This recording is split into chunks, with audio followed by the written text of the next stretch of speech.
yields, I now recognize the chairman of our counterterrorism subcommittee, Mr. Pfluger. Thank you, Mr. Chairman, and appreciate this hearing. I'll get right into it. When you look back at Volt Typhoon, Storm 0558, Salt Typhoon, I mean, you know, the list goes on and on.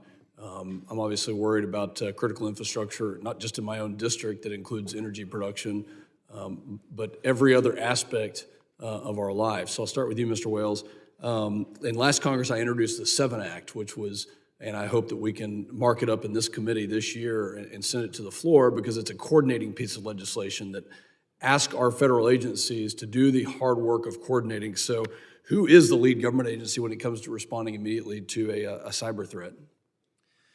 So different agencies are going to bring different authorities to the table, and you're going to want all those authorities to deal with the challenges that we have. So CISA has certain authorities in being able to help an entity recover from an incident, making sure they understand what's happened, but you also want, at the same time, the FBI that can use its law enforcement authorities to figure out who the adversary is and are the things that could be done to disrupt their infrastructure, impose consequences.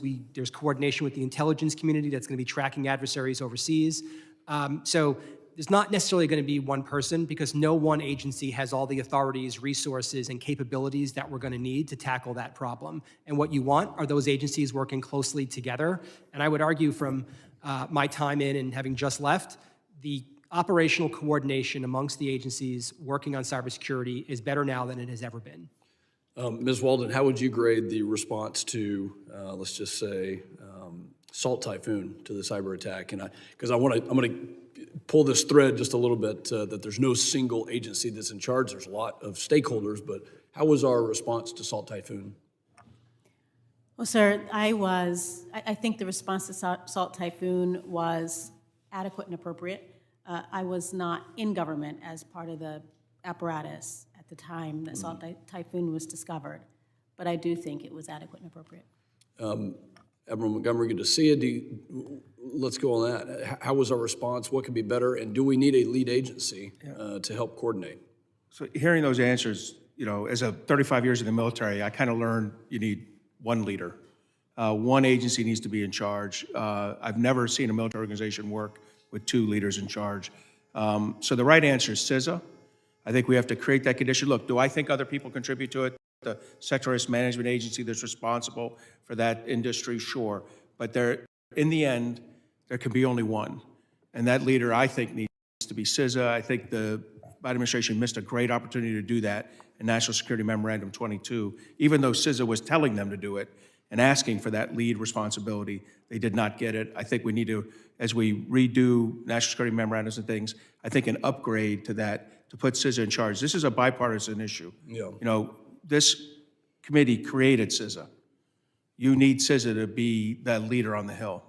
You know, in the aftermath of the Loper-Bright decision, the Chevron deference precedent, Mr. Chairman, I think this is a perfect opportunity for us to be specific in this committee and to take what Admiral Montgomery is saying and designate a lead agency and actually tell the agencies what we want them to do, not just give them the open blank chalkboard to write what they think is best, but for Congress to take an oversight role.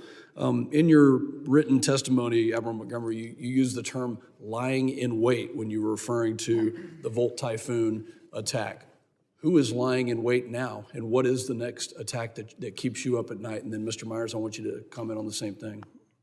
I think all of the axis of authoritarians could lie in wait. That's China, Russia, India, North Korea. But I think realistically, the countries that are thinking about that they need to stop an American ability to mobilize forces or really weaken our economic productivity, it's China and Russia. I think China is the predominant actor right now. I think Russia is distracted by other things.